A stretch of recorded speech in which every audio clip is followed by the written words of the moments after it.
Una disculpa, no sé si ya están, si me escuchan. Sí, Sí, profesor. profesor, Sí, profesor. ya se ve y ya se escucha. Tuve una falla de conexión, ¿sí? Les pido me disculpen. A ver, me quedé hablando solo durante unos minutos, entonces vamos a retomar un poquito esto, ¿no? Estábamos hablando del módulo de elasticidad, módulo de Young. Ya les dije que aquel que diga que es el módulo de elasticidad o módulo de Hoover, a ese lo voy a reprobar. ¿Por qué? Un poco en tono de broma. ¿Por qué? Porque eso de Young es por Thomas Young, matemático británico de fines del siglo XVIII, principios del siglo XIX. Muy bien. Yo casi no hablo de módulo de Young, siempre hablo de módulo de elasticidad. Les comenté que el módulo de elasticidad se determina, por ejemplo, por la medición de la velocidad de una onda, una onda acústica a través del material.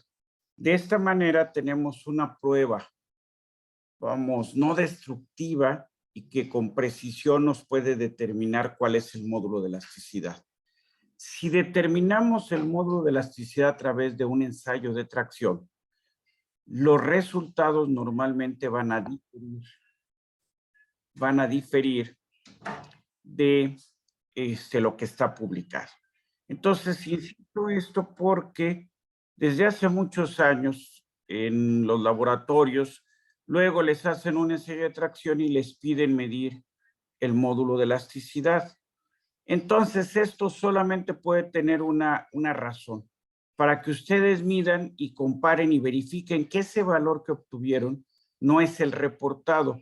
Entonces, la conclusión sería de que este ensayo de tracción, no es el adecuado para medir esa propiedad. No sé si hasta ahí vamos de la mano, vamos en orden. ¿Sí? Sí, profesor. Muy bien. Ahora, ¿qué uso para esto? Algo que se le llama máquina universal. La máquina universal, que tenemos nosotros 3 de estas ahí en los laboratorios, una muy antigua, otra pues ya también antigua y una bastante nueva. ¿Qué hace la máquina? Simplemente desplaza, tiene un sistema mecánico que permite desplazar un cabezal con respecto a una parte fija de la máquina. Al desplazar el cabezal, pues va generando o va aplicando, al ir desplazando el cabezal y teniendo la muestra aquí sujeta, ¿sí? Por unas, pues, ¿cómo le pudiéramos decir? Por unas garras, por unas, dispositivos, que impiden que se resbale, o sea, simplemente queda perfectamente fija la muestra a estas mordazas, ¿sí? Entonces, pues vamos dando todo el desplazamiento del cabezal, se transforma en deformación de nuestra pieza. Si nosotros graficamos esfuerzo definido como fuerza entre área, y esto lo graficamos contra la deformación, esta medida como diferencial de longitud entre longitud o delta L entre L, vamos a tener una gráfica como la que ustedes pueden ver aquí. En una primera zona, la relación del esfuerzo con la deformación coincide aproximadamente con una línea recta. Entonces, a esta zona hablamos de que hay una relación lineal del esfuerzo con la deformación. Y luego, que sería hasta aquí la línea amarilla horizontal, empieza a cambiar un poco la pendiente. Más allá de esto, en donde está la línea azul punteada, lo que vamos a hablar es del límite de cedencia. El límite de cedencia se mide al 0.2% de la deformación. Dada la imposibilidad de ir haciendo el ensayo y ver exactamente el punto en donde la deformación es permanente, entonces el límite elástico se define, vamos a decir, considerando el 0.2% de deformación. ¿Cómo es esto? Tomo el eje de las deformaciones y del origen me desplazo un 0.2% y trazo una paralela que sería la línea punteada en azul hasta que esta línea que está trazada con un desplazamiento del 0.2% alcanza o toca a la gráfica de esfuerzo de formación. En ese momento digo que tengo el límite de cedencia o límite de elasticidad o límite de fluencia, ¿sí? Le llamo límite de cedencia al 0.2% porque es la definición a partir de la cual estoy midiéndolo. Y antes de eso hay un límite de proporcionalidad. El límite de proporcionalidad nos dice que es el valor máximo de esfuerzo en donde los esfuerzos son directamente proporcionales con las deformaciones.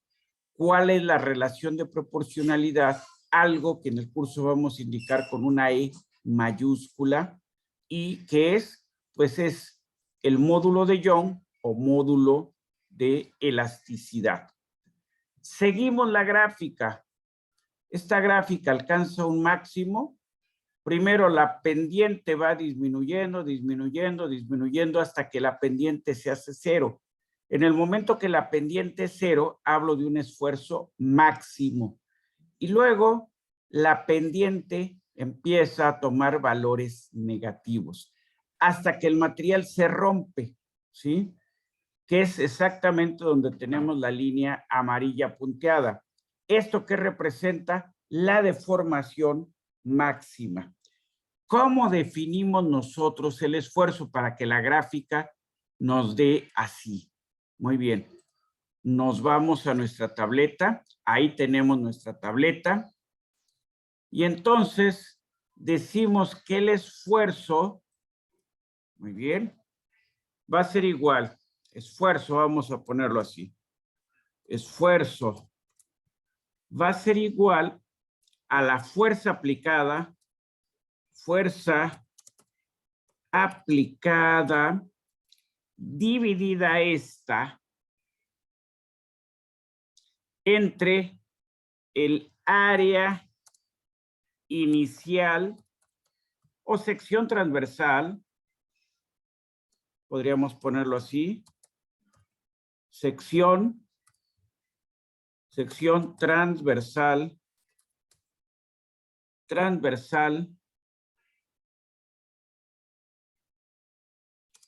inicial de la probeta. Muy bien. ¿Realmente la sección transversal inicial de la probeta es constante? No. ¿Sí? A esto le vamos nosotros a llamar, a esta forma de definir, le vamos nosotros a llamar, esta definición, se habla de un esfuerzo ingenieril. Un esfuerzo ingenieril. Ahí está. ¿Sí? No es un esfuerzo real, sino es una definición para definir al esfuerzo. ¿Sí? Muy bien. Ahora, vamos a hablar de otra forma de definir al esfuerzo. Muy bien, aquí sí, a menos de que vuelva. Ahora vamos a ver aquí. Voy a abrir acá esto y lo voy a poner con otro color. Entonces, voy a hablar de un esfuerzo real. Para nuestro curso no vamos a utilizar este esfuerzo real. Este esfuerzo real es igual a la fuerza aplicada, ahí no cambió, entre, ahí es donde va a cambiar, entre el área instantánea. El área instantánea, ¿cómo la vamos a visualizar? Pues es la sección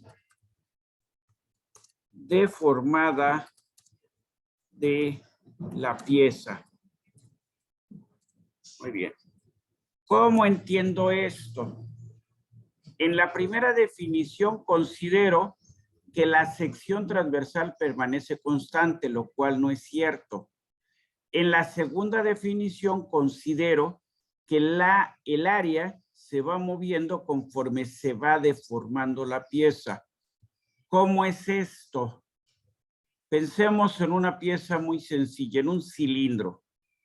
Muy bien, voy a ponerlo así. A ver si más o menos hay así. Un poquito más. Ahí está. Muy bien. Piensen ustedes que esta es la probeta.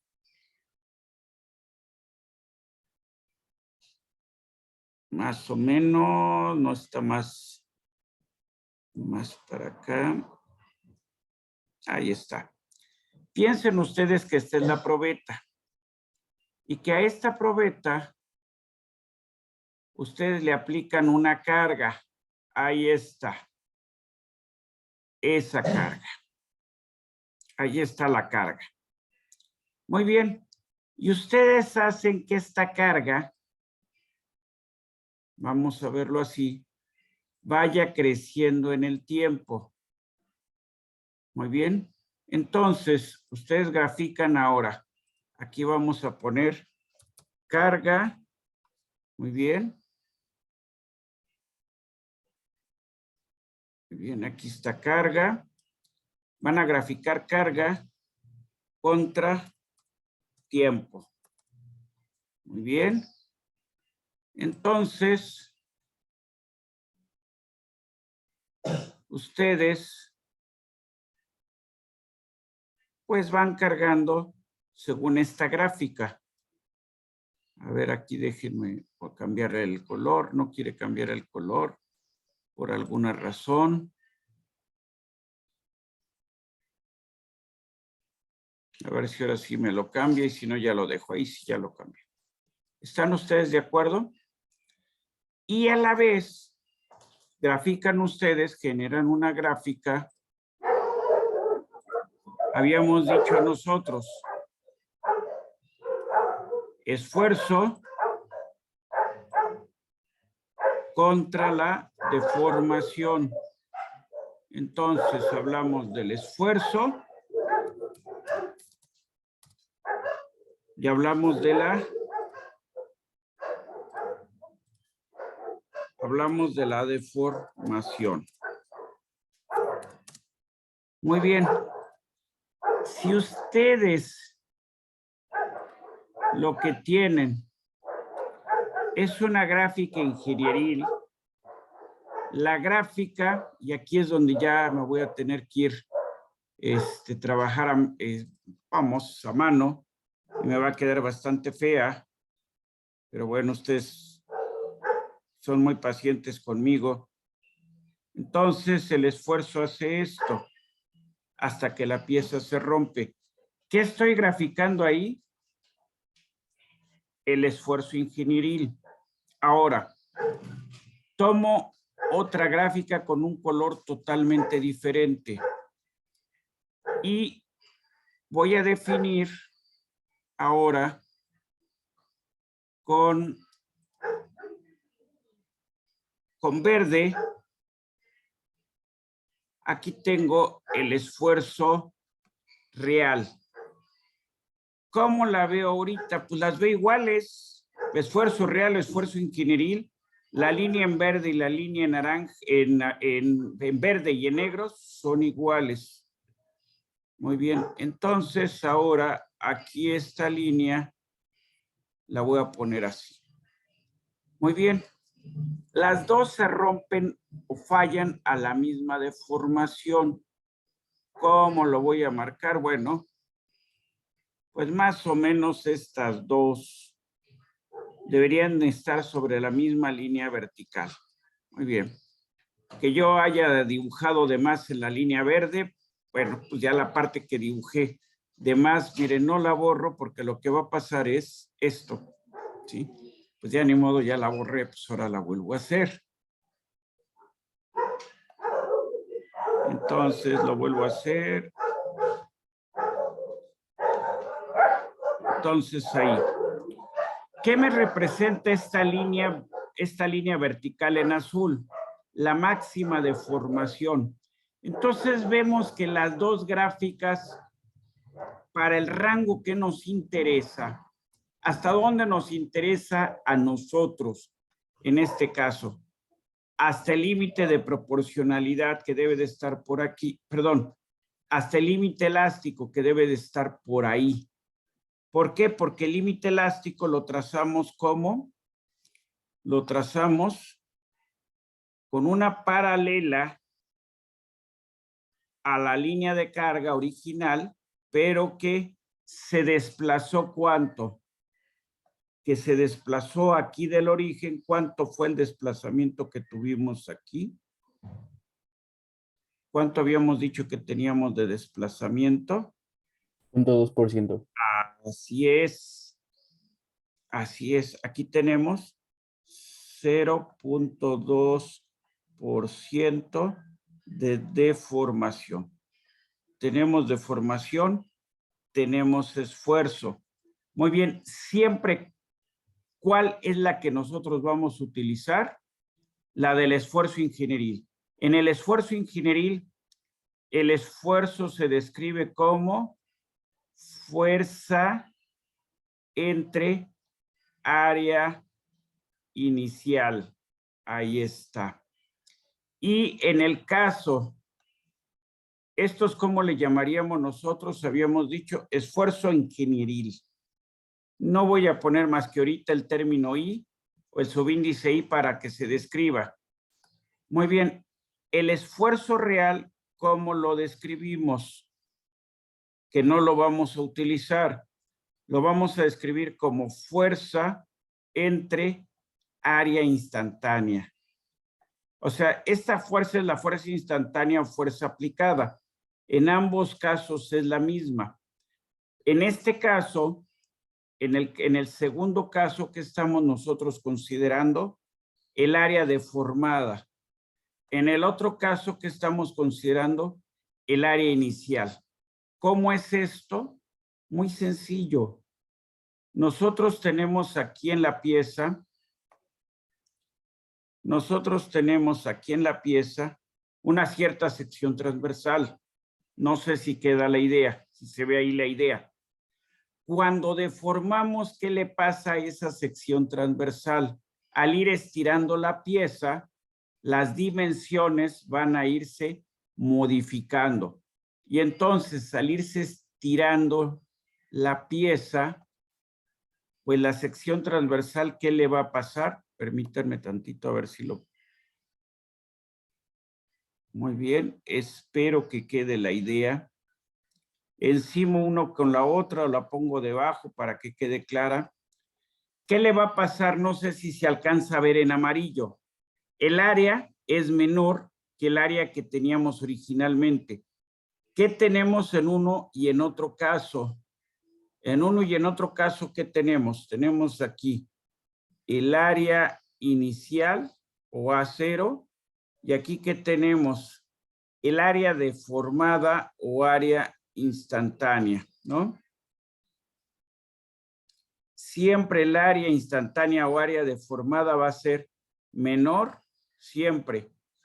Ahí, o área deformada, es menor que A0. ¿Por qué en un principio considero que los dos valores son iguales?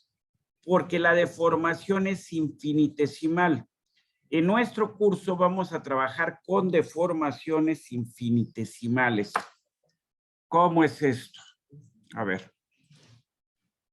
Ya hemos dicho que en nuestro curso trabajamos con deformaciones elásticas, pero estas deformaciones elásticas, deformación elástica, ¿qué característica va a ser? ¿O qué característica va a tener? Es que es infinitesimal. ¿Qué significa que sea infinitesimal? Eso representa que la deformación es mucho Vamos a ponerlo aquí, no me gustó. Es mucho menor de 1. La deformación muchas veces se describe así y voy a usar una E minúscula. Se describe como delta L entre longitud inicial. A esto se le llama deformación ingenieril o aproximada. Muy bien, yo no voy a usar esta forma de la deformación. Yo lo que voy a utilizar para ustedes en el curso va a ser este concepto de la deformación, que es más general. Vamos a definir a la diferencial de deformación. En lugar de delta L, voy a hablar de una diferencial de L entre L. Y esto voy a integrar en ambos lados. Entonces, la deformación, bueno, ¿desde dónde hasta dónde voy a ir? Voy a ir desde longitud inicial hasta, aquí ya casi no tengo espacio para escribir, longitud final. Entonces, la deformación delta L en L, integrando lo que es logaritmo natural de longitud final entre longitud inicial.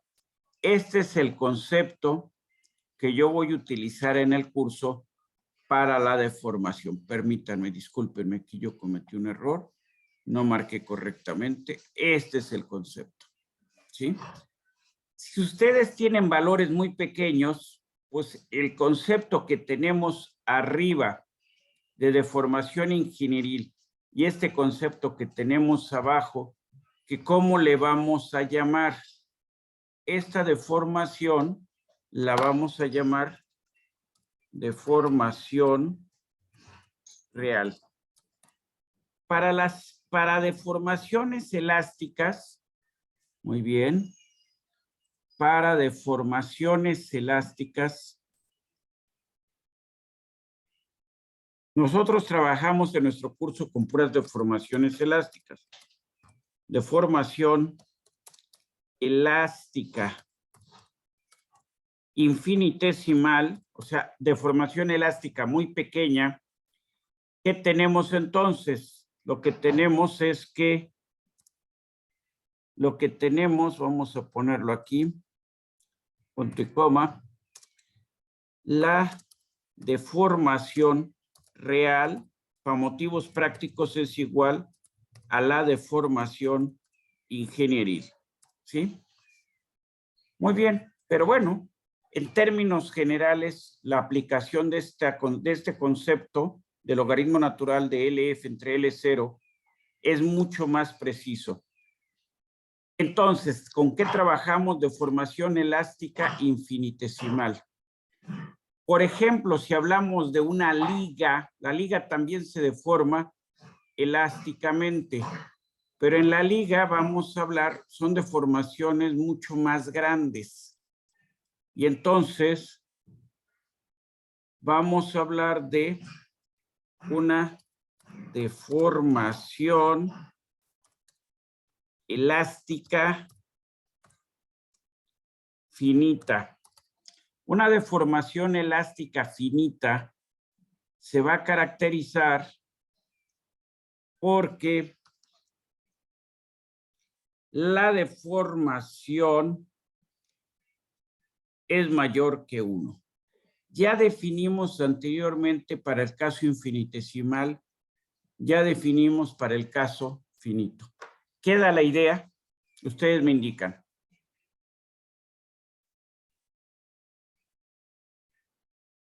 ¿Sí o no? Sí, profesor. Muy bien, continuamos entonces. Entonces, ¿cómo medimos o cómo generamos esta gráfica? Con una máquina universal a través de un ensayo de tracción que está descrito en la norma ASTM E8. Muy bien. Tenemos la probeta, lo que decíamos hace rato, y al aplicar la carga, ¿qué le pasa? Se deforma, ¿sí? En este caso muy particular forma una estricción o cuello, o sea, una deformación muy localizada en la probeta. En este caso es cuando se presenta esa caída, esa aparente caída de la carga. ¿Por qué? Porque se ha presentado pues un adelgazamiento muy notable en una sección de la pieza. Vemos nuestras dos imágenes de izquierda y de derecha y bueno, pues de alguna manera, sea en azul o sea en verde, tratamos de indicar que tenemos ahí nuestra probeta que estamos ensayando. Muy bien, arriba, ¿qué vemos? Vemos 3 probetas que han presentado una notable estricción. Esto es característico de un material dúctil o deformable. Del lado derecho, ¿qué vemos? Pues algo similar, ¿no? Entonces, teníamos la forma original de la probeta, cómo se fue estirando hasta que se rompió, ¿sí? Muy bien. ¿Qué tenemos aquí a la izquierda abajo? Lo que tenemos es un material frágil, en el caso A, semidúctil y extraordinariamente dúctil. Semidúctil en B y extraordinariamente dúctil en C. En el caso frágil, el material se rompió sin prácticamente deformación previa, como el concreto, ¿sí? Muy bien. Aquí vemos las gráficas de un material dúctil. ¿Qué lo caracteriza? Mucha deformación antes de romperse. Un material frágil, ¿qué lo caracteriza? Poca deformación o ninguna antes de romperse, ninguna deformación permanente, me refiero a eso. Siempre va a haber deformación elástica, pero no necesariamente, más que nunca, no necesariamente deformación permanente o deformación elástica, ¿sí? Tenemos nuestra probeta ahí, la estamos sujetando en las mordazas, ahí está nuestra probeta, y tenemos lo que ya había explicado, la diferencia de una gráfica ingenieril en rojo con una gráfica real en azul. Nos interesan los resultados de la gráfica real solamente para motivos de investigación, pero no para motivos de ingeniería, ¿sí? Lo que nos interesa son los resultados que se ven en la gráfica en rojo. ¿Por qué? Porque los materiales, una vez que los colocamos, pues no vamos a estar compensando el área. Entonces, es mejor considerar que el área es la inicial. Se ha deformado, desde luego, para llegar a la fractura, pero consideramos o analizamos sobre el área original. Aquí tenemos la definición, ya la habíamos planteado en la tableta. ¿Están ustedes de acuerdo? ¿Queda la idea? Ustedes me dicen. Sí, claro. Sí, profe. ¿Sí? Sí, profe. Si algo no se entiende, luego me detienen, por favor. Aquí tenemos, por ejemplo, la máquina. Todas estas máquinas son controladas por procesador. Directamente nos dan archivos o nos generan las gráficas, ¿sí? Aquí tenemos la máquina, las mordazas, una máquina más sencilla, las mordazas, la probeta, y estamos colocando el extensómetro. ¿Para qué nos sirve el extensómetro? Para poder medir la deformación. Muy bien. Aquí de nuevo se ve la gráfica. En todos los libros, todos, sin excepción, se presentan gráficas como la que está aquí en rojo o como esta que está aquí en azul, ¿sí? Y entonces uno, como estudiante que está cursando la materia, pues piensa que esto es lo normal. Este tipo de comportamientos solamente se manifiesta en aceros de bajo carbono. No todos los materiales lo tienen. Es más común la forma de la gráfica que está en rojo, hablando de gráficas reales, ¿sí? En este caso, en la gráfica que veíamos ahorita, se habla de que hay un límite elástico superior, ¿sí? Viene después del límite elástico una caída en la carga y luego vuelve a crecer esta. Esto se debe a fenómenos de movimiento de átomos intersticiales y del movimiento de dislocaciones que no nos interesan por motivos de este curso, ¿sí? Simplemente les digo que si ustedes están en una planta y el material llega con un certificado de propiedades y la gráfica del certificado es como esta, esto sería tanto como rechazar el material, ¿sí? ¿Por qué? Porque esto representa que la deformación en un momento dado no va a ser homogénea, sobre todo si estamos hablando de lámina. Esto va a representar que la lámina tiene tendencia a deformarse de manera localizada y por lo tanto es muy probable que cuando ustedes la sometan a un proceso de estirado, de embutido, en ese momento la lámina falle de manera intempestiva, o sea, se presenten fisuras, lo cual desde luego es inaceptable. Entonces, este comportamiento se debe de evitar que lo tenga un material, particularmente los aceros. De nuevo, la gráfica real en azul, la gráfica ingenieril en verde. Los diferentes puntos E, que es el límite de proporcionalidad. Luego, YU, que es el límite de excedencia superior. YL, el límite de excedencia inferior. S, que es el esfuerzo máximo. Y en B, que tenemos la máxima deformación, ¿sí? ¿Qué nos dice aquí? Nos habla que hay un rango elástico, ¿sí? Nos habla de que hay un rango donde la deformación es aproximadamente uniforme y nos habla de que a partir del punto S lo que se presenta es un cuello. El necking es un cuello. ¿Y qué es un cuello? Esto que estábamos viendo aquí. O sea, una deformación localizada y entonces generación de cuello en la probeta. Muy bien. Entonces, por eso se alcanza un máximo y después del máximo que se presenta un cuello y eso que produce que aparentemente se reduzca la carga necesaria para seguir deformando al material. Muy bien. ¿Cómo afecta la velocidad? A mayor velocidad de carga, aquí tenemos desde punto 1 hasta 100.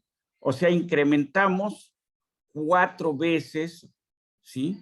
No 4 veces, sino 4 órdenes de magnitud, discúlpenme, 4 órdenes de magnitud la velocidad de deformación.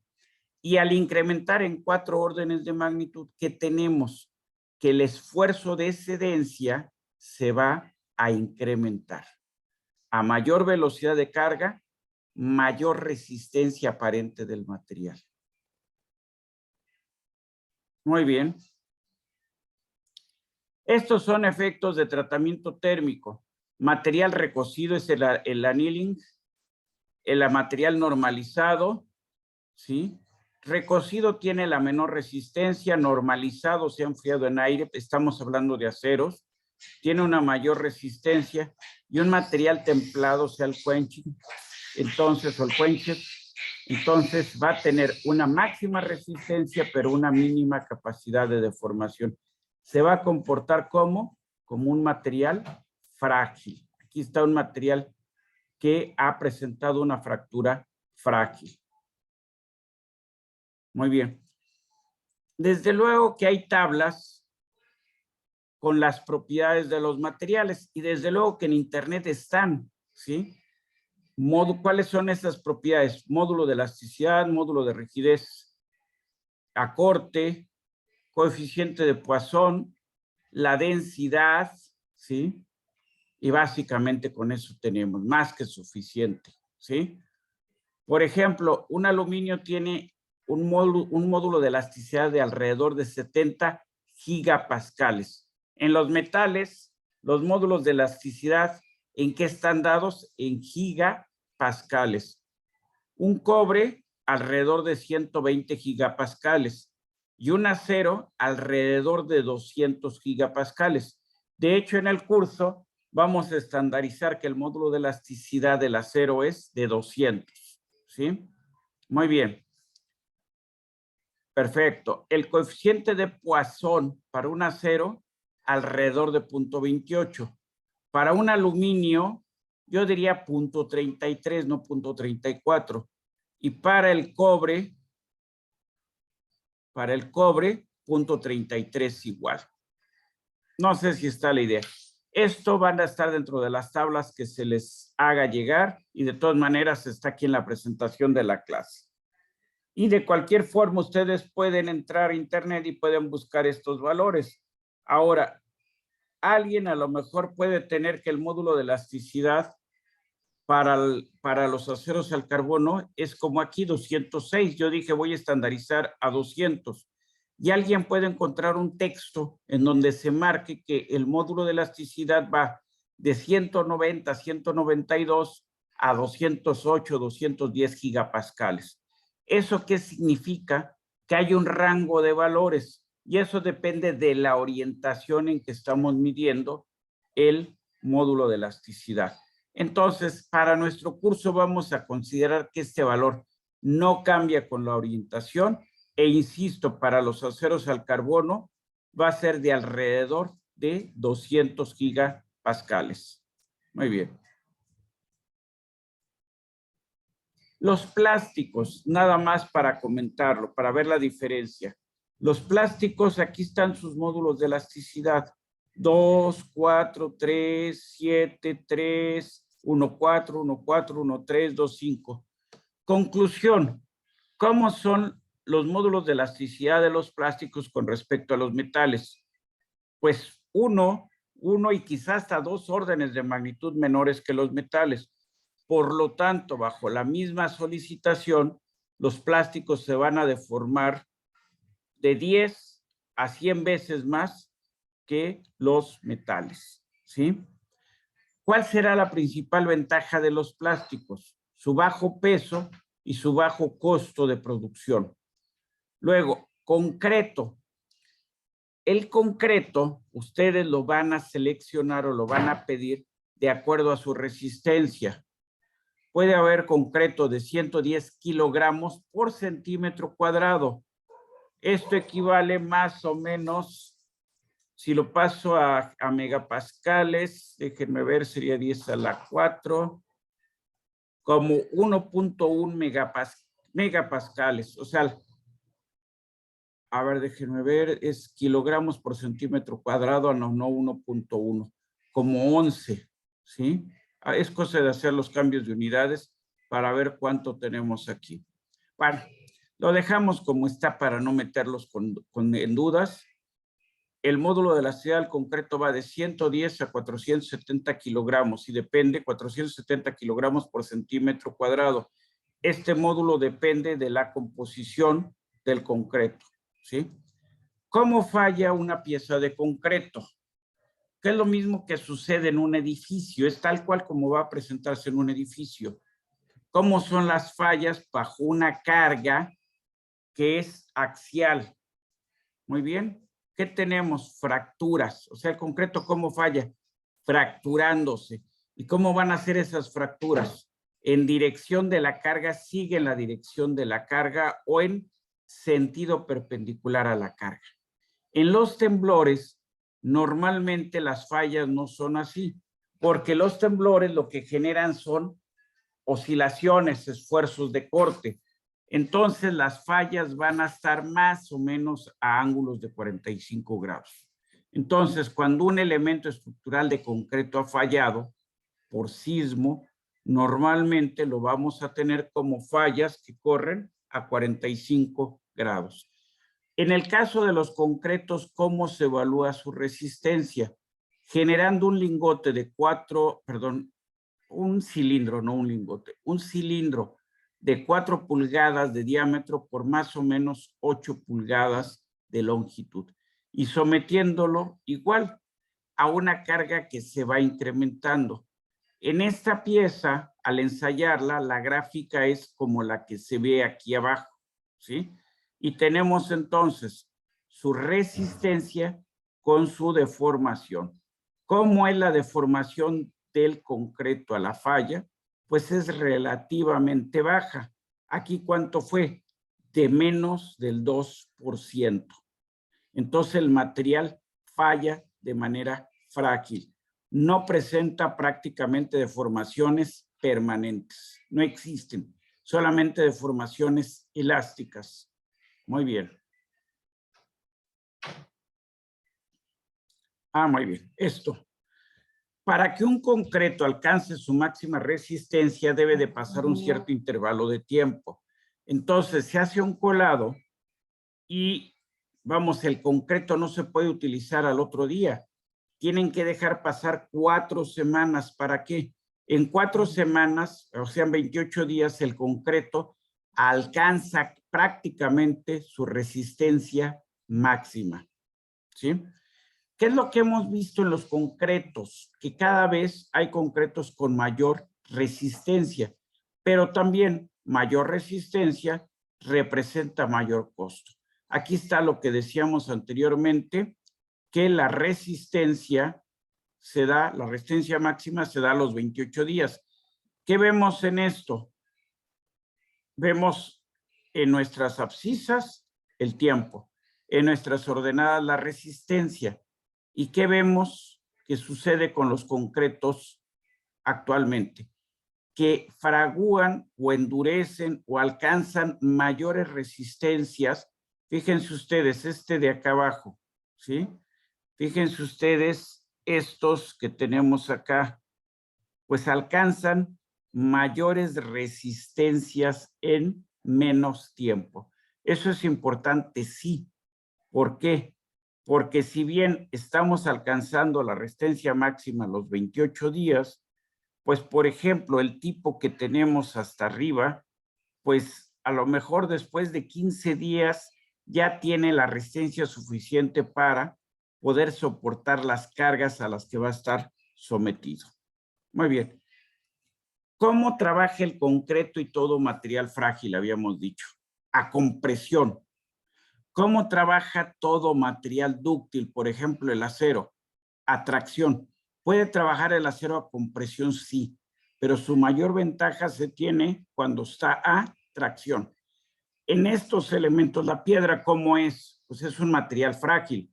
¿Cómo trabajan las columnas de este puente? Pues trabajan a compresión. Muy bien. Entonces tenemos ahí lo que pasa con la pieza de concreto y al aplicarle carga, cómo va a fallar. Muy bien. Si ustedes tienen una trave, las traves se van a analizar a flexión. Y aquí vemos claramente cómo la fractura es aproximadamente a 45 grados con la horizontal. ¿Sí? Muy bien. ¿Se pueden hacer ensayos de flexión para evaluar el material? Sí. Pues aquí tenemos esta viga de concreto que se sometió a flexión. La flexión puede ser a 4 puntos o puede ser en 3 puntos. ¿Sí? Normalmente es mucho más interesante, luego vamos a ver por qué, trabajar en flexión en 4 puntos. Muy bien. Cambiamos la línea. Vamos a hablar de fatiga. Quedamos que los conceptos de fatiga como tal vienen de fines del siglo XIX, o sea, tienen mucho más de 100 años. Fatiga, ¿cómo se evaluaban los materiales? Se tomaba una probeta y tenemos el dibujo de arriba, y esa probeta se ponía a girar. Tenemos un motor, una transmisión y un contador de ciclos, más que de revoluciones, un contador de ciclos acumulados, ¿sí? Y aplicábamos una carga, ¿sí? Entonces, sometíamos a una flexión que iba variando en el tiempo a esta probeta. O sea, simplemente al estar girando, las diferentes zonas del material va cambiando su condición de carga, entonces se someten a fatiga. Y entonces se encontró que primero la pieza fallaba sin que hubiera deformación plástica. Segundo, que el número de ciclos a la falla dependía de la carga. Mayor carga, menor número de ciclos. Entonces, se hicieron unas gráficas semilogarítmicas del esfuerzo aplicado contra el número de ciclos. Y se encontró que en términos generales, después de un cierto número de ciclos, aproximadamente 1.000.000, en los aceros, la gráfica vamos a decir, tendía a ser una horizontal. Y entonces esta horizontal se habló de que era el límite de fatiga. Muy bien, es un valor muy incierto, entonces son datos que ya para usarlos de manera, vamos a decir, con total confianza en el diseño, pues primero nos dan factores o nos dan dimensiones muy grandes y seguro, y por lo demás no nos dan una seguridad en cuanto a que la pieza resista, ¿sí? Un cierto número, por ejemplo aquí, un número infinito de ciclos. Por ejemplo, en los no ferrosos no hay una horizontal, sino siempre la gráfica va hacia abajo.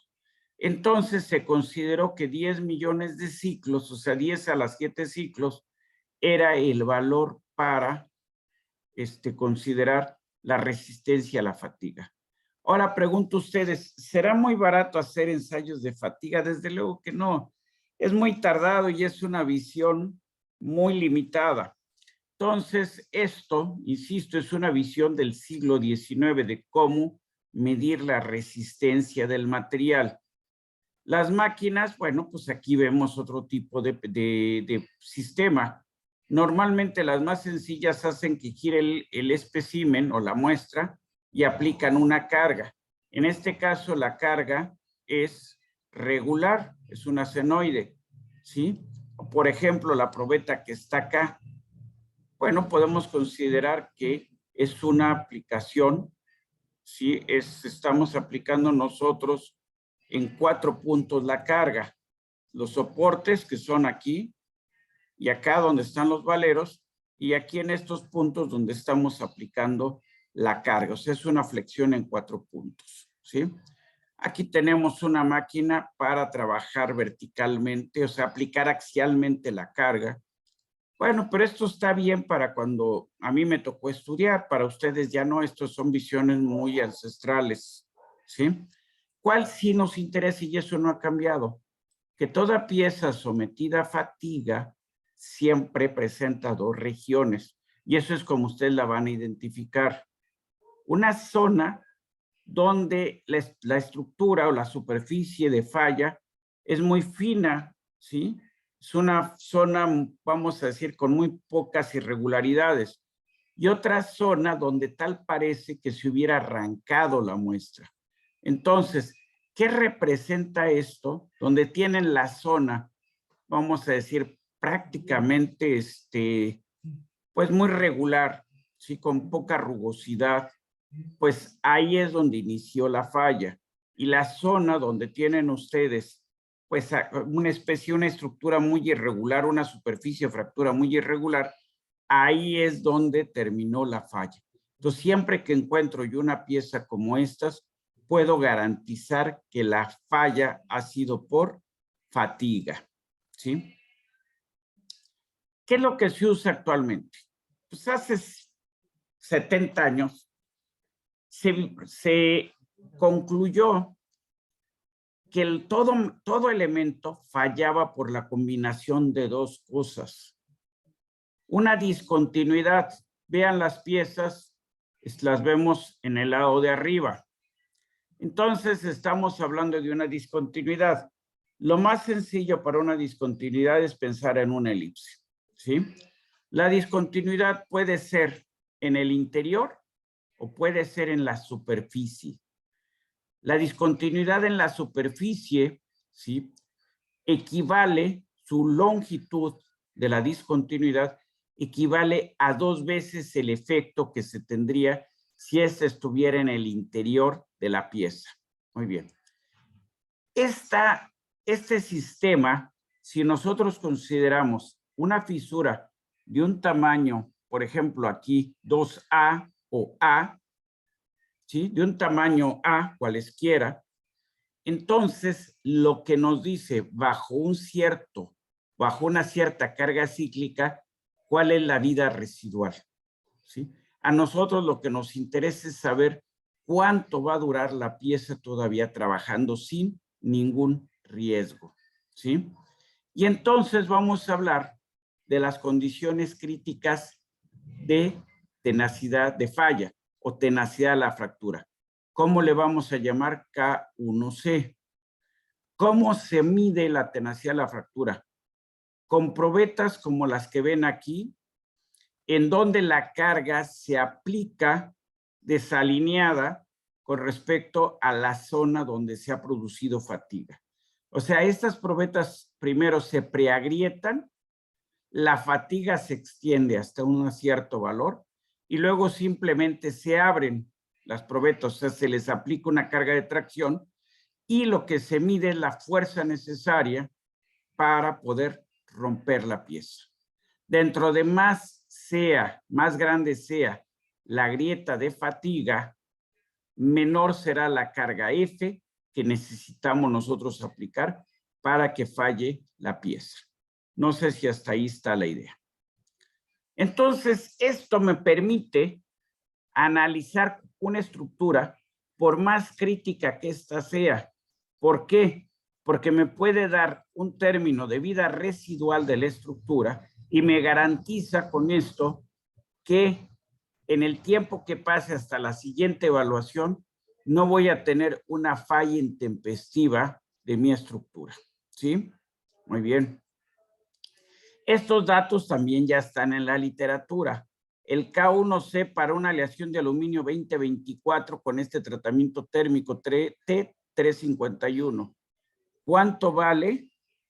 Vale 36 megapascales raíz metro. O la tenacidad de fractura para un acero 4340 revenido a 260 grados centígrados con un límite elástico de con un límite elástico de 1640 megapascales, que es muy alto, presenta una tenacidad a la fractura de 50 megapascales raíz metro, ¿sí? O una aleación de titanio 6, aluminio 4 vanadio, que es muy utilizada en cuestiones de medicina, en cuestiones de prótesis. ¿Cuánto vale su límite elástico? 910 megapascales. ¿Cuánto vale su tenacidad a la fractura? De 44 a 66. Entonces, desde el punto de vista de resistencia, de tenacidad de fractura, esta aleación de titanio es tanto cuanto y más resistente, tiene una mayor tenacidad de fractura que el acero, ¿sí? Pero además, esta no presenta corrosión. Entonces, pues nos puede servir para elementos mecánicos críticos sometidos a corrosión. Muy bien. Cuando hay una discontinuidad en el material, lo que tenemos son concentradores de esfuerzo. Estas líneas que aparecen aquí son líneas de flujo de las cargas. Entonces, ¿qué carga puede soportar si hay una discontinuidad? Nada. Pero en las puntas de la grieta, el esfuerzo se va a incrementar y conforme nos alejamos de la punta, el esfuerzo tiende a un valor promedio. Muy bien. Todos hemos oído del Titanic, ¿sí? La pregunta es, ¿qué pasó? Hay muchas teorías, ¿sí? Pero en las primeras expediciones que hicieron a los 4,000 metros de profundidad, tengo entendido de que obtuvieron muestras del acero, un acero de principios del siglo XX, y encontraron que era un acero con un alto contenido de azufre. Entonces, ¿qué le pasó a toda la estructura del barco? Que falló frágil cuando tenía que comportarse dúctil. De hecho, en el fondo del mar está demostrado que está partido a la mitad. ¿Por qué? Porque también los testigos dijeron que el barco se empezó a inclinar, ¿sí? Al momento de que se hundía y que en un momento dado simplemente una mitad se separó de la otra. Y por eso también las chimeneas, una de las chimeneas quedó muy alejada del resto de las otras partes del barco, ¿sí? ¿Qué es lo que sucedió? Pues piensen ustedes en un elemento mecánico. ¿Qué peso estaba soportando esa estructura? ¿O qué carga? Pues el peso de la mitad del barco. ¿Y cuál era el peso de la mitad del barco? Segurito que más de 20,000 toneladas. Entonces, ¿qué hizo? Que fallara en el empotramiento. Para nosotros, ¿dónde estaba el empotramiento? En el agua, ¿sí? Entonces tiene una viga empotrada con una carga distribuida que simplemente se rompió. Pero insisto, ¿por qué se rompió? Porque el material a la temperatura del mar, ¿sí?, no pudo comportarse dúctil. El material, en función de su composición, ¿sí?, que se ha analizado ya, presentaba, vamos a decir, muchos elementos o diversos elementos o elementos como el azufre en cantidades más allá de lo que ahora se aceptaría para un acero comercial. Por lo tanto, el material tenía propiedades, vamos a decir, menores a las que se le consideraban. Entonces, eso es lo que favoreció la falla de la estructura. Y el primero, la entrada de agua a las bodegas, y segundo, en el momento que el barco se inclina, no se hunde completito, sino que se parte en dos. Muy bien. Todo elemento que nosotros construyamos tenemos que analizar sus solicitaciones para construirlo de manera eficiente. Si no podemos determinar, si no analizamos con cuidado las solicitaciones, lo que vamos a tener son estructuras sobredimensionadas y por lo tanto más costosas de lo que pudieran ser, ¿sí? ¿Qué debemos de garantizar en nuestras modernas estructuras que nosotros diseñamos? Desde el clavo para corregir una fractura hasta la estructura de un puente, pues debemos de garantizar confiabilidad, o sea, seguridad, normalmente minimizar los pesos, ¿sí? Y desde luego reducir los costos. Acuérdense que ahora todo se maneja en costo, pero siempre hay que tener precaución de que no, por reducir el costo, afectemos negativamente la seguridad. Muy bien. Esto es una gráfica de termofluencia. ¿Qué nos indica? Que a altas temperaturas, si al material se le aplica una carga, el material presenta una deformación inicial, que es lo que tendríamos en el ensayo de tracción, pero luego va deformándose en función del tiempo. Esta sería una gráfica semilogarítmica. Se deforma, se deforma, se deforma, hasta que pasadas 20, 30,000, 10,000, 50,000 horas, falla. Entonces, bueno, la rotura es una condición de falla, pero yo les dije, más que la rotura, nosotros vamos a considerar la deformación. Hay un límite de la deformación. ¿Cómo se le llama esto? Fluencia lenta o creep. ¿Para qué nos sirve? Solamente cuando vamos a diseñar estructuras que trabajan a altas temperaturas. ¿Qué se refiere a una alta temperatura? Yo diría que más allá de 0.3 la temperatura de fusión del material, ¿sí? Cuando tenemos eso, bueno, entonces hay que pensar que puede haber fluencia lenta y hay que analizar el comportamiento a la fluencia lenta. ¿Cuál es el problema de hacer ensayos de fluencia lenta? Su nombre lo indica, el tiempo. Son ensayos que llevan muchísimo tiempo y que son muy costosos por consecuencia. Muy bien.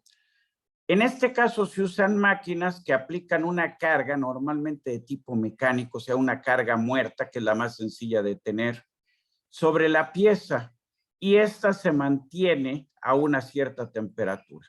Y aquí vemos cómo falla el mismo material a 300, a 400 y a 500 grados centígrados. ¿Qué tenemos en el lado de nuestras ordenadas? La deformación o el incremento de longitud. ¿Qué tenemos del lado de nuestras abscisas?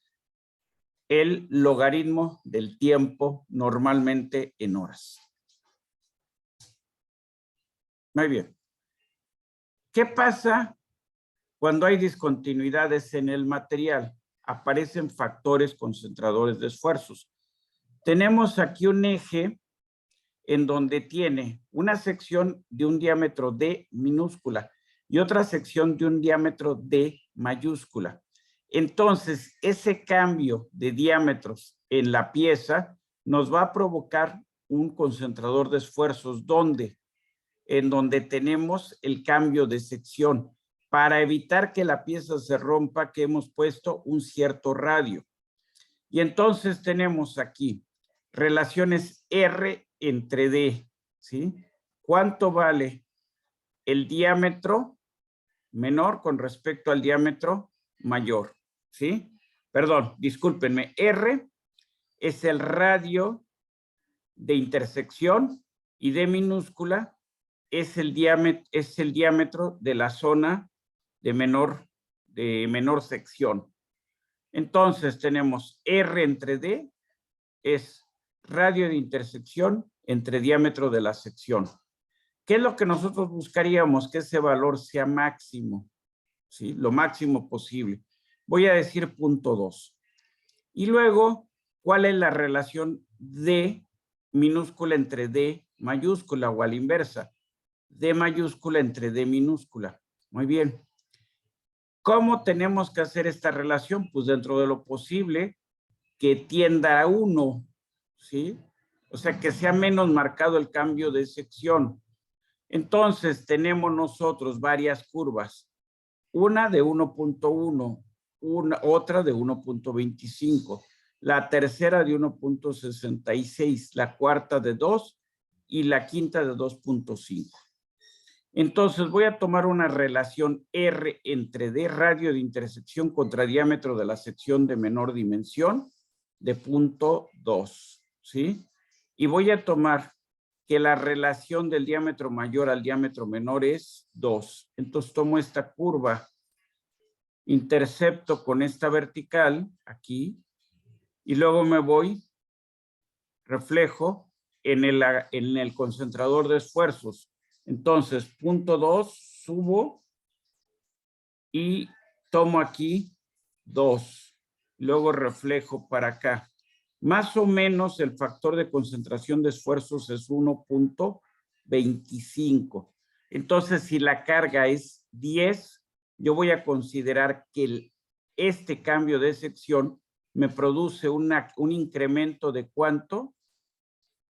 De un 25%. O sea, en lugar de ser 10, va a ser 12.5 la carga.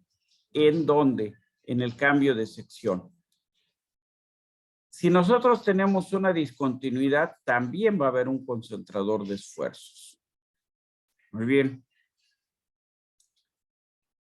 En este caso, tenemos una barra sometida a torsión. La anterior tiene que haber sido a flexión. Entonces tengo D, la sección menor, D minúscula, D mayúscula, la sección mayor.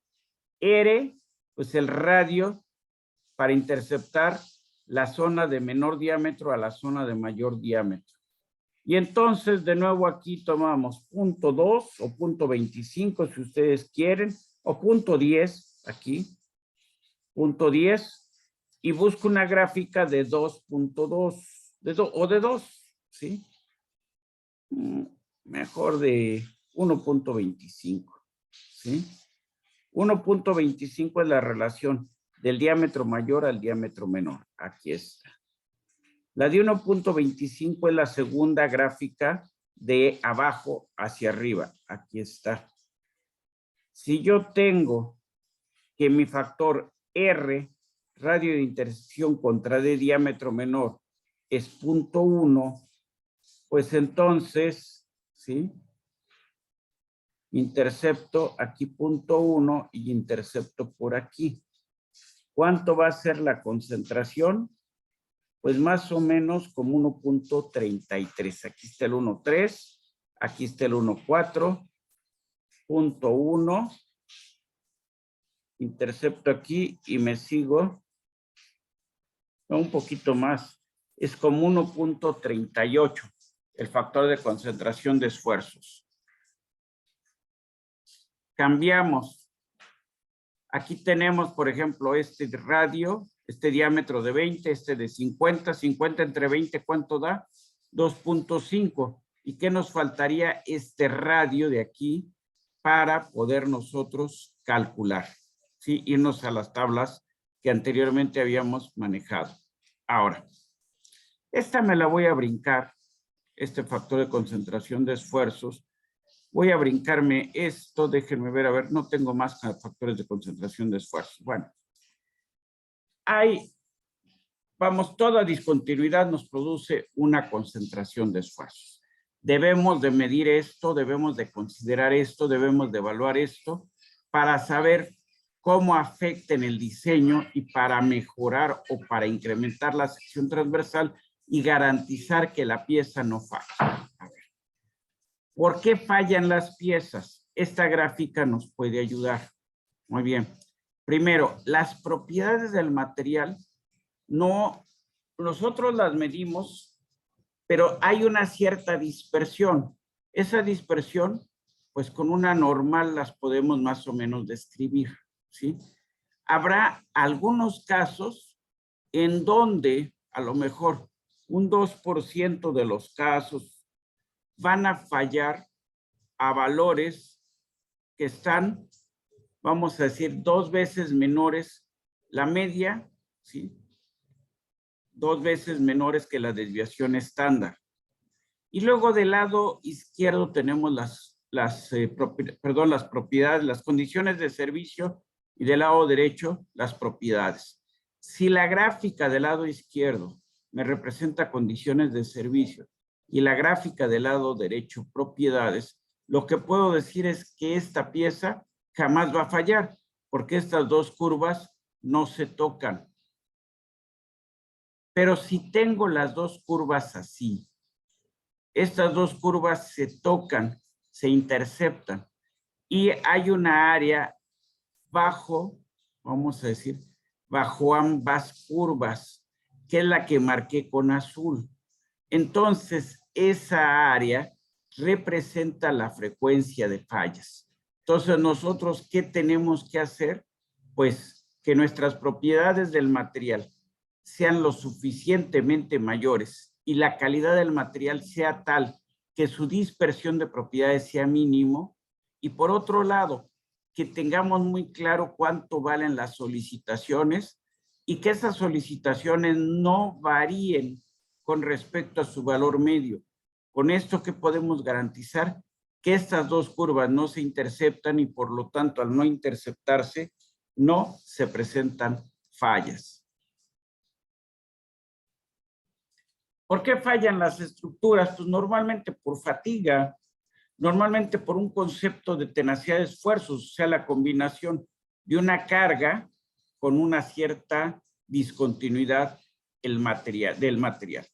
Y para evitar que fallen, ¿qué usamos? Factores de diseño o factores de seguridad. El factor de diseño, ¿qué representa? ¿Qué tan ignorantes somos? A mayor factor de diseño, pues mayor es nuestra ignorancia. ¿Ignorancia en qué? En conocer cuáles son las condiciones de servicio de la pieza, en poder modelar esas condiciones para determinar las máximas solicitaciones. Entonces, a final de cuentas, el factor de servicio, factor de seguridad o factor de diseño, ¿qué representa?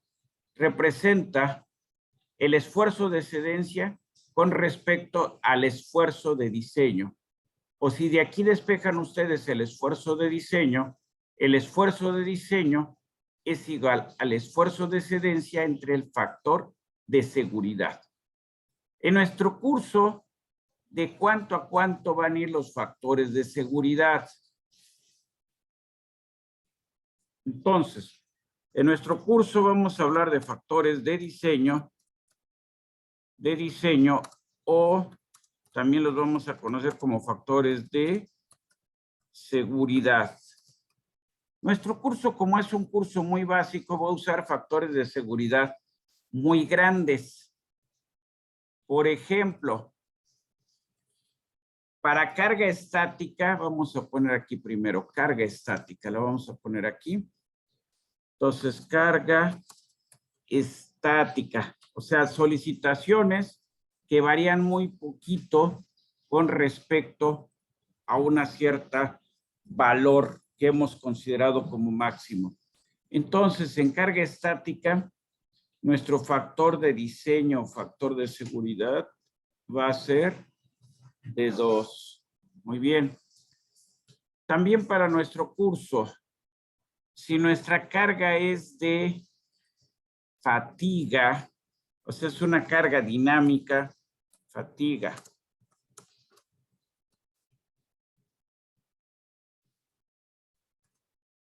Entonces, nuestro factor de diseño para fatiga va a ser de, nuestro factor de diseño va a ser de 4. Y ahora, cuando son cargas de impacto, que esas favorecen la falla del material, entonces cuando yo tengo impacto,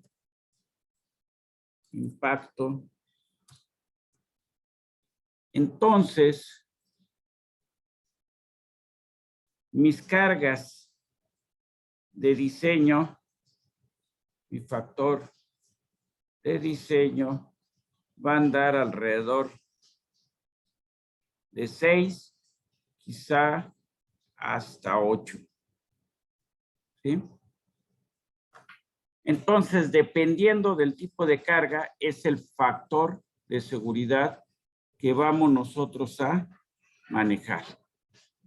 Mayor factor de seguridad significa que nuestro análisis está más alejado de la realidad física en la que están operando las piezas. ¿Sí?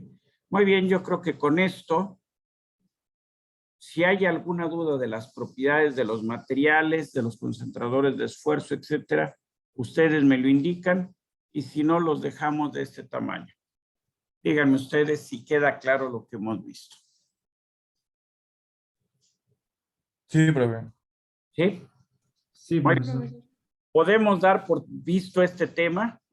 Son términos que vamos a seguir utilizando, variables o valores que vamos a seguir utilizando, pero por el momento, bueno, pues ya lo vamos a dejar como elemento visto. Muy bien. Vamos a pasar ahora a ver un poquito cuestiones que ya no son tanto del bla, bla, bla, sino cuestiones que son más profundas, que son básicas en el conocimiento y que debemos de dominar.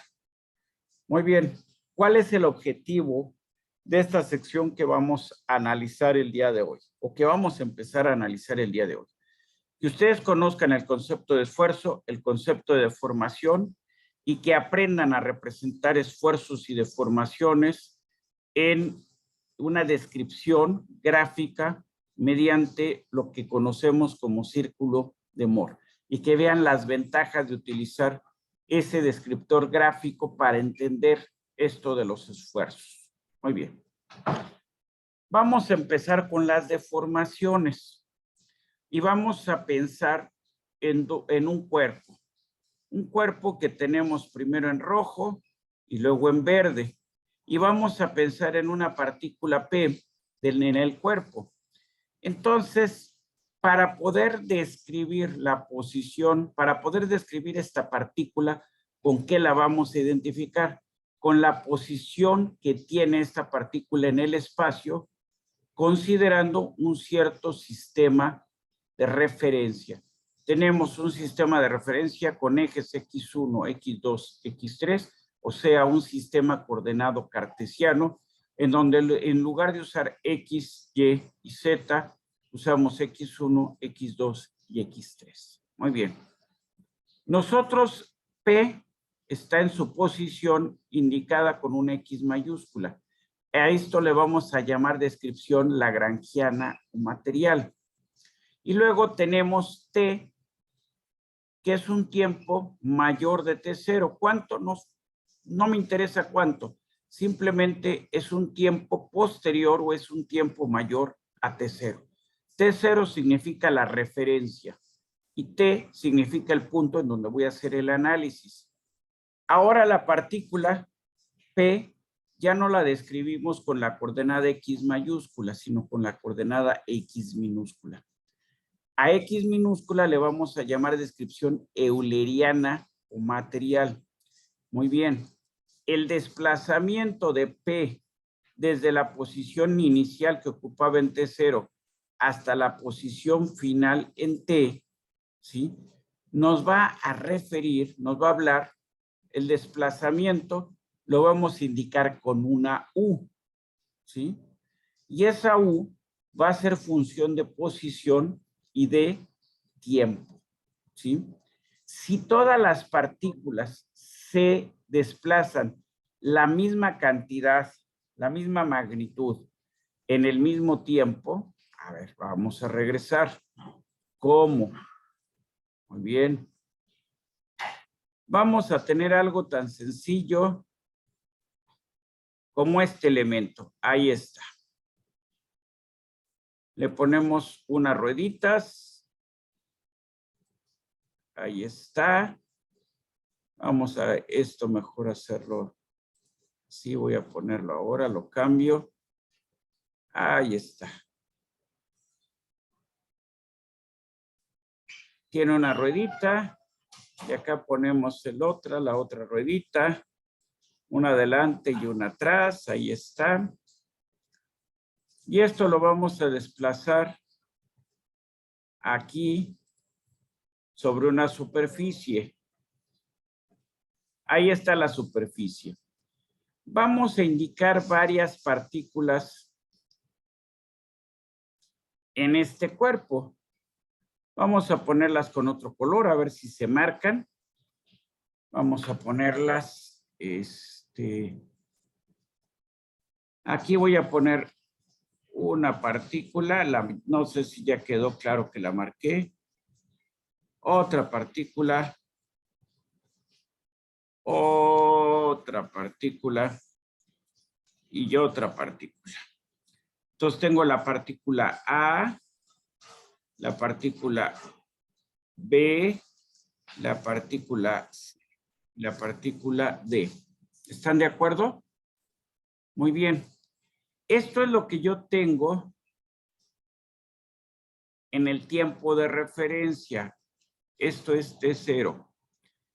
De alguna manera, esta pieza la muevo hasta acá. Pero lo que yo voy a decir es que es un movimiento. Vamos a ponerlo aquí. Entonces, voy a decir que es un movimiento de cuerpo rígido. Ahí está. O sea, es un cuerpo no deformable. Entonces veo todas y cada una. Ah, me faltaron las rueditas, ¿verdad? Hay que ponerlas antes de otra cosa. Ahí está. Ahí está. Y esto es en un tiempo T. ¿Qué dijimos? T es mayor que T0, ¿sí? Muy bien, entonces ahora hablamos de los desplazamientos. Muy bien, se me ocurre. Aquí tengo el desplazamiento de A.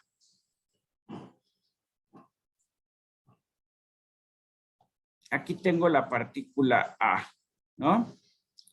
Luego tengo el desplazamiento de B. Pues más o menos hay así. Luego el desplazamiento de C. Y por último,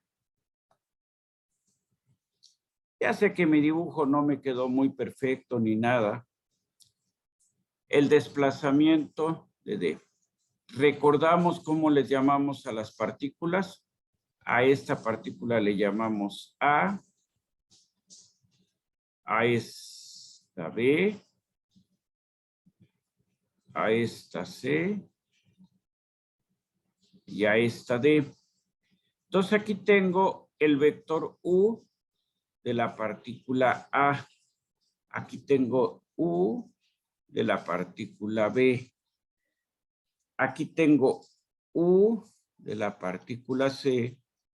Y aquí tengo U de la partícula D. Si el cuerpo es rígido, ¿cómo serán estos vectores de desplazamiento? ¿Cómo es el vector UA con respecto al vector V, con respecto al vector UC, con respecto al vector UD? ¿Cómo son todos estos vectores? ¿Iguales? Claro. El cuerpo por definición es rígido. Entonces, ¿eso qué significa? Que no hay deformación, ¿no? No hay deformación. ¿Estamos de acuerdo? Muy bien. Ahora vamos a hablar de un cuerpo deformable. Movimientos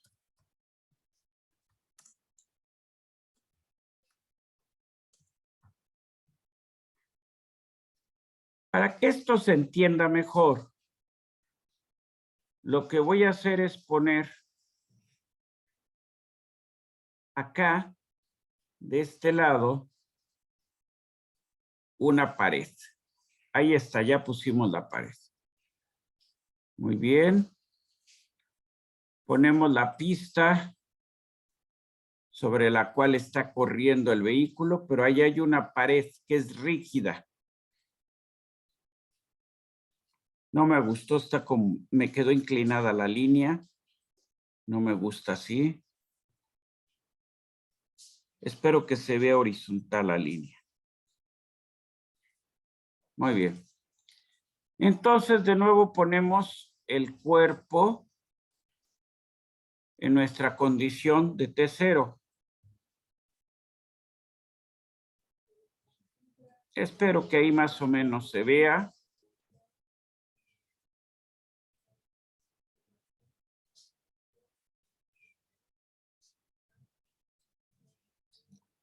Ya sé que no está muy bonito mi dibujo, pero bueno. Espero que ahí está. De nuevo marcamos nuestras partículas, las que sean, ¿sí? A la vuelvo a poner donde estaba. Aquí es esta punta, es A. B más o menos en el centroide. C más o menos un poco atrás. Y D más o menos por aquí. Muy bien. Pero ahora este es un cuerpo deformable. ¿Qué puedo hacer cuando choque? ¿Qué va a pasar con este cuerpo deformable? Pensemos que es un globo cuando choca aquí con la pared. ¿Por qué quise considerar un globo? Bueno, pues porque me es más fácil de visualizar. Bueno, pensando en cualquier cosa, el movimiento ya sabemos cómo va a ser, no hay ningún problema, pero vamos a tratar de pensar en nuestro cuerpo deformable. Vamos a ponerlo así. ¿Qué va a pasar al momento que haga contacto con la pared? ¿Qué va a pasar? ¿Su longitud se puede ver afectada? Así es, ¿sí?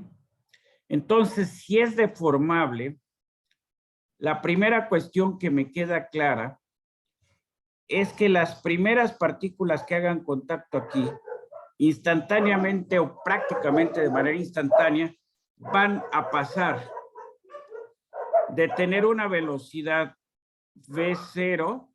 ¿Cuánto va a ser la velocidad cuando hagan contacto? Pues va a tender a 0, ¿sí?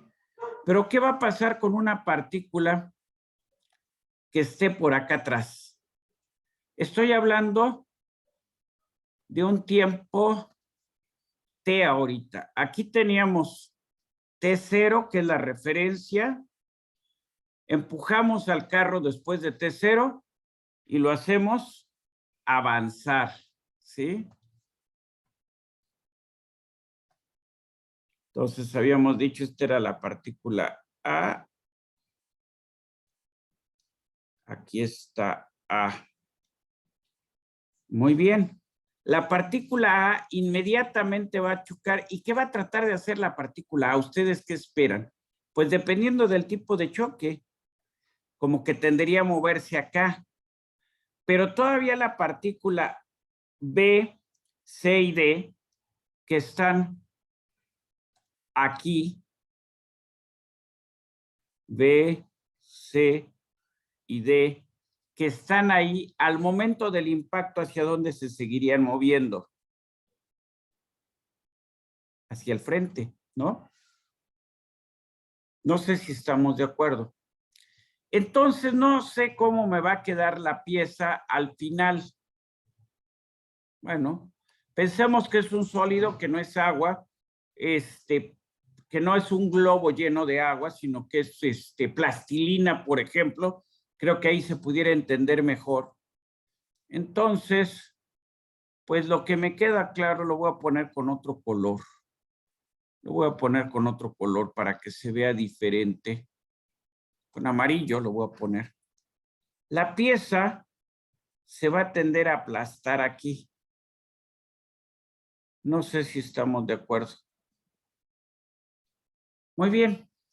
Al aplastarse, primero, lo que tenemos es una deformación plástica. El volumen inicial y el volumen final de esta cosa va a ser igual antes y después de deformarse. Estamos hablando de que se deformó permanentemente. Muy bien. Siguiente cuestión. La partícula a lo mejor queda por aquí y aquí le ponemos A. La partícula B a lo mejor queda por aquí, ahí ponemos B. La partícula C a lo mejor queda por acá. Y la partícula, C, perdón, no es ahí lo puse mal. Volví a poner A. Esta es la partícula C. Y a lo mejor la partícula D queda por aquí. Ahora, cuando indico mis vectores de desplazamiento, aquí tengo un vector de desplazamiento. Aquí tengo otro vector de desplazamiento, ¿sí? No, perdón, esta no era el punto, no era la partícula. Aquí está la partícula. Este es otro vector de desplazamiento. Este es otro vector de desplazamiento. Y este es otro vector de desplazamiento. La pregunta de los 64,000. El vector de desplazamiento de la partícula A, de la partícula B, de la partícula C, de la partícula D, ¿son iguales? ¿Sí o no? ¿O necesariamente son iguales? Ustedes véanlos ahí gráficamente. ¿Son iguales? No, profe. No tienen por qué ser iguales. Entonces, si son diferentes, aquí en este caso, yo podría hablar de la razón de cambio del vector de desplazamiento con respecto a la posición. Cuando no hay deformación, esta derivada es 0. Cuando es un cuerpo deformable, la parcial del vector de desplazamiento con respecto a la posición va a ser diferente de 0. No me voy a meter en toda la definición, simplemente les voy a decir que la deformación, ¿sí?, la deformación y la voy a poner en notación índice IJ se va a expresar como un medio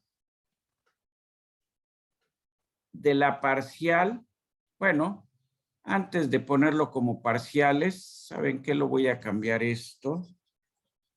Voy a cambiar hasta el color de una vez y lo voy a poner acá. La deformación infinitesimal se va a describir como un medio del gradiente del vector U más el gradiente del vector, del gradiente de U, pero este gradiente transpuesto. Muy bien. No sé si hasta ahí vamos, de acuerdo. ¿Sí?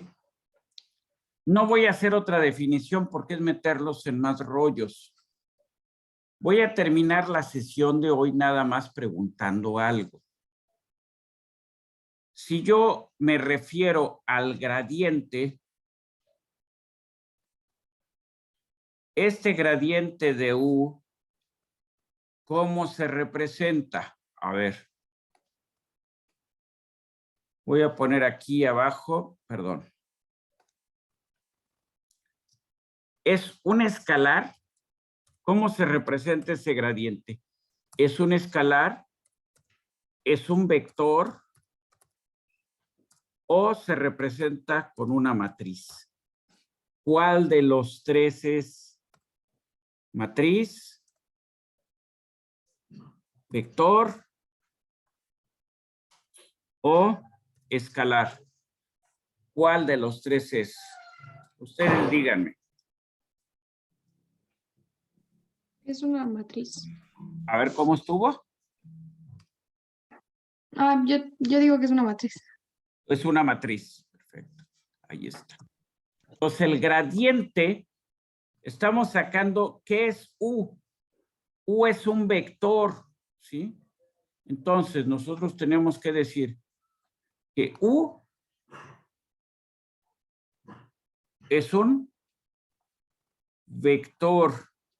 Y al sacar el gradiente, ¿qué estamos haciendo? Estamos sacando la parcial de un vector con respecto a un campo, de un vector UI con respecto a un campo XJ. Y entonces, ¿esto cómo se va a representar? Esto lo vamos a representar matricialmente. Termino la clase de hoy. Esta matriz que me describe, a la deformación es una matriz de ¿cuánto por cuánto? 3 por 3. Así es. Y con esto, ahí lo dejamos. Profesor, tengo una pregunta. clase de hoy? Cuando estábamos hablando sobre el tiempo cero y un tiempo mayor a cero, hablábamos dos sistemas, que era el lagrangiano y el euleriano, nos estaba Así explicando. es. Nos Siempre dijo que al lagrangiano se le llamaba material, también se le pueden tener como coordenadas materiales, son pero coordenadas materiales, así es. ajá. ¿Y cómo se le llaman a las coordenadas del sistema euleriano? ¿Serían las espaciales? Es que nos dijo material. Entonces, aquí ustedes tienen unas coordenadas materiales, ¿sí? Voy a ponerlo así. Tengo el sistema en el tiempo T0 y le hablo de coordenadas lagrangianas, ¿sí? O materiales.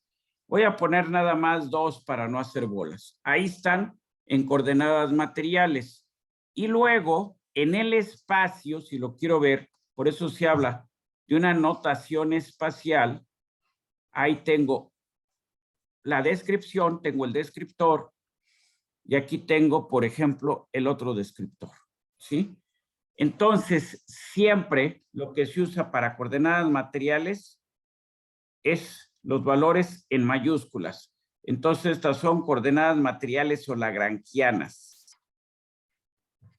¿sí?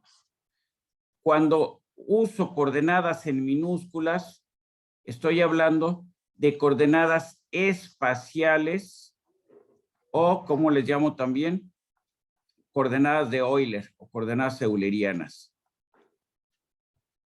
No sé si esa era la pregunta.